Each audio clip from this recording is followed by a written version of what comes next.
ဂျော်ရှွာဘန်းရဲ့ကြောက်စရာကောင်းတဲ့ခီးစဉ်များမင်္ဂလာပါတိုက်ခိုက်ဝါသနာရှင်မိဘပြည်သူညီကိုမောင်နှမတို့ရဲ့ Watch Agreement Channel ကနေပြန်လည်ကြိုဆိုလိုက်ပါရခင်ဗျာကျွန်တော်တို့မြန်မာအာကစားသမိုင်းနဲ့ကမ္ဘာကိုကံပညာတိုင်းပေါင်းစုံ MMA လောကတစ်ခုလုံးကိုဘုံတစ်လုံးလိုမျိုးဟုံတောင်းကင်လောက်သွားစေမဲ့လုံးဝမဖြစ်နိုင်ဘူးလို့လူတိုင်းထင်မှတ်ထားကြတဲ့အဖြစ်အပျက်စမ်းကြီးတစ်ခုကမ္ဘာအမြင့်ဆုံးစင်မြင့်ထက်မှာပေါ်ပေါက်လာခဲ့ပါပြီခင်ဗျာအဲ့ဒါကတော့တခြားမဟုတ်ပါဘူးကမ္ဘာအကြီးဆုံးဩဇာအရှိဆုံးနဲ့အကောင်းဆုံး fighter တွေပဲခြေချခွင့်ရတဲ့ UFC ကြီးရဲ့ flyweight တန်းဂျိုးဝိုင်းကြီးထဲမှာသူရဲ့လက်သေးချက်ပြင်းပြင်းတွေနဲ့ Defies Plus ဆိုတဲ့နာမည်ပြောင်းတိုင်းဘယ်ပြိုင်ဘက်ကမှမကြောက်မရွံ့ရှေတိုးထိုးတက်ပြီးတော့တကဘာလုံးကမြန်မာပရိသတ်တွေပါဂုံယူဝင်ကြောစွာနဲ့ဟုံထောင်းအားပေးနေရတဲ့ကစားသမားတယောက်ရှိနေတာပဲဖြစ်ပါတယ်သူကတော့တခြားသူမဟုတ်ပါဘူးအားလုံးရဲ့အသေးဆွဲမြန်မာပြည်ပွားချင်းတိုင်းရင်းသား fighter ကြီးဂျော်ရှွာဘန်းပဲဖြစ်ပါတယ်ခင်ဗျာသူဟာရုပ်ရှင်ရိုက်ပွဲမဟုတ်ပါဘူးကောလာဟာလာသတင်းတူလည်းမဟုတ်ပါဘူးအသက်22နှစ်အရွယ်မှာ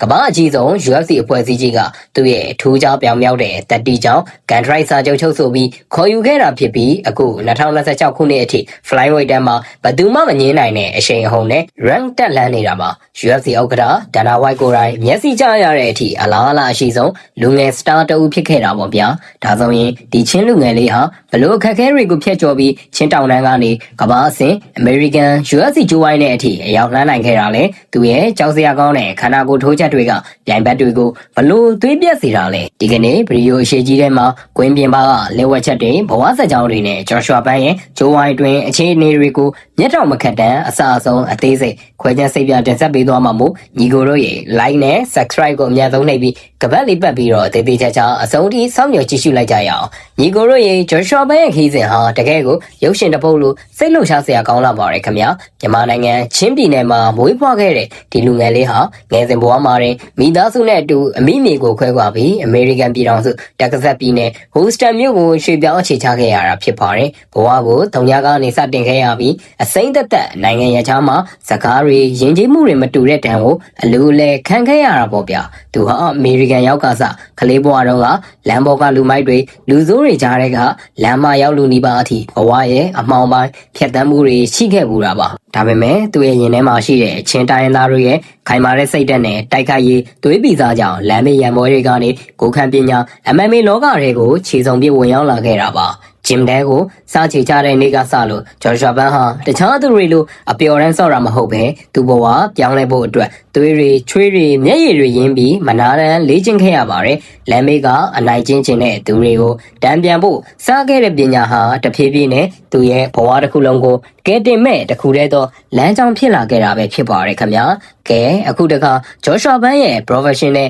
ကစားသမားဘဝအစအဦးပိုင်းအောင်မြင်မှုတွေစီကိုစိတ်ဝင်စားလှမ်းကြည့်လိုက်ရအောင်ဂျော်ရှွာဘန်းကို UFC မရောက်ခင်မှာဂျော်ရှွာဘန်းဟာ American အောက်ခြေအဖွဲ့အစည်းတစ်ခုဖြစ်တဲ့ Fury FC မှာအပျော်တမ်းပွဲတွေကို professional ပွဲတွေမှာပါပြိုင်ဘက်တွေကိုတထုံအလဲထိုးပြီးတော့နိုင်ပွဲတွေဇက်တက်ယူခဲ့တာဖြစ်ပါတယ်သူဟာ Fury FC ရဲ့ flyweight တန်းမှာချန်ပီယံကပတ်ကိုတိမ့်ပိုက်နိုင်ခဲ့တဲ့အထိစွမ်းဆောင်ရည်ပြောင်မြောက်ခဲ့ပါတယ်ပွဲတိုင်းမှာသူရဲ့ပြိုင်ဘက်တွေကိုသူ့ထက်အရက်ရှည်တာအတွေ့အကြုံများတာတွေရှိပေမဲ့ဂျော်ရှွာဘန်းကတော့မှုတော်မမှုပဲဂျိုးဝိုင်းထဲမှာသွေးအေးနဲ့လူသက်သမားတယောက်လိုအမဲလိုက်ခဲ့တာပါသူရဲ့နိုင်ပွဲမှတ်တမ်းတွေဟာ UFC မျက်စိစုံမိတ်ကြည့်လို့မရလောက်အောင်အထိတောက်ပြောင်လွန်လာတာကြောင့်ကမ္ဘာအဆင့်မြင့်ဆုံးတိုက်သမိုင်းဝင် UFC အဖွဲ့အစည်းကြီးကစားသမားအသစ်ရှာဖွေတဲ့နေရာမှာဂျော်ရှွာဘန်းကိုချက်ချင်းပဲလက်ကမ်းစာချုပ်ချုပ်ဆိုခဲ့ရပါတော့တယ်ဒါဟာမြန်မာပြည်ပွားကစားသမားတယောက်အနေနဲ့ UFC ရဲ့သမိုင်းစာမျက်နှာပေါ်မှာပထမဆုံးအကြိမ်တရားဝင်ရောက်လာတဲ့သမိုင်းဝင်မှတ်တမ်းတစ်ခုပဲဖြစ်ပါတယ်ခင်ဗျာကဲညီကိုတို့ရဲ့အခုဆိုရင်ကျွန်တော်တို့ဂျော်ရှွာဘန်းရဲ့ကစားကွက်ခွဲခြားစိတ်ပြမှုအတွင်းပိုင်းကိုရောက်လာပါပြီ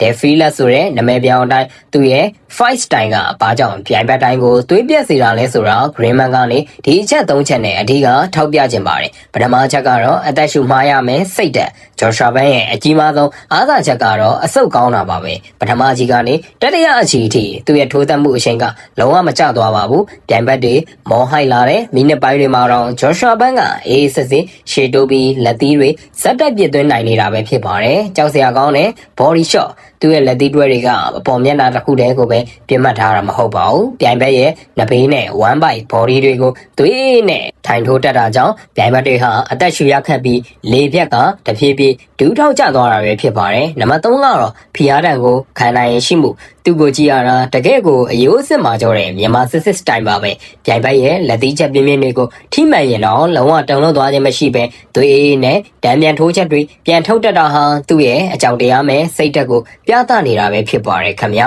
ဒါပေမဲ့ Greenman အနေနဲ့ဗလိုက်မှုမရှိပဲသုံးသပ်ရမယ်ဆိုရင် Joshua Ban အနေနဲ့ပိုပြီးပြေဆုံးတဲ့ကစားသမားတစ်ယောက်ဖြစ်ဖို့ပြုပြင်ရမယ်အားနဲ့ချက်အချို့လည်းရှိနေပါတယ်သူရဲ့မတရက်စတိုင်း striking ကဘာမှပြောစရာမလိုအောင်အဆင့်မြင့်ပေမဲ့ UFC ရဲ့ top 10နဲ့ champion အဆင့်ကစားသမားတွေနဲ့ရင်ဆိုင်ရမယ့်အချိန်မှာမြေပြင်ချုပ်ကွက် ground game နဲ့နဘန် wrestling ပိုင်းကိုအခုထပ်ပေါ်ပြီးအကျိတ်နဲ့လေ့ကျင့်ဖို့လိုအပ်လာပါလိမ့်မယ် flyweight တန်းကကစားသမားတွေဟာမြေပြင်လဲကြတာအယမ်းမြန်တာကြောင့် Joshua Ban အနေနဲ့ take down defense မြေပြင်လဲကြမှုကိုကာကွယ်ခြင်းအပိုင်းကိုပို့ပြီးတော့မောမှန်နိုင်မယ်ဆိုရင်သူကိုဘယ်သူမှလဲချလို့မရတော့ပဲကပတ်စီကိုအချိန်နဲ့တက်လန်းနိုင်မှာပါသူသာဒီအတိုင်းပုံစံကောင်းကိုဆက်လက်ထိန်းနိုင်နိုင်မယ်ဆိုရင်မကြခင်မှာ flyweight တန်းရဲ့တော်တန်းတွေကိုဝင်ရောက်သွားမှာဖြစ်တယ်လို့ဒီနေ့မှာကမ္ဘာ UFC Champion ကမ္ဘာကြီးကိုမြန်မာပြည်အတွက်လည်းဆက်လက်ထိန်းထားပေးနိုင်လိမ့်ပါမယ်ခင်ဗျာကဲကျွန်တော်တို့ documentary ရဲ့အဆုံးသတ်အခမ်းကဏ္ဍကိုရောက်ရှိလို့လာပါပြီ။ Joshua Ban ဟာကမ္ဘာစင်မြင့်ထက်မှာမြန်မာပြည်သားတွေလည်းဘလောက်ပဲ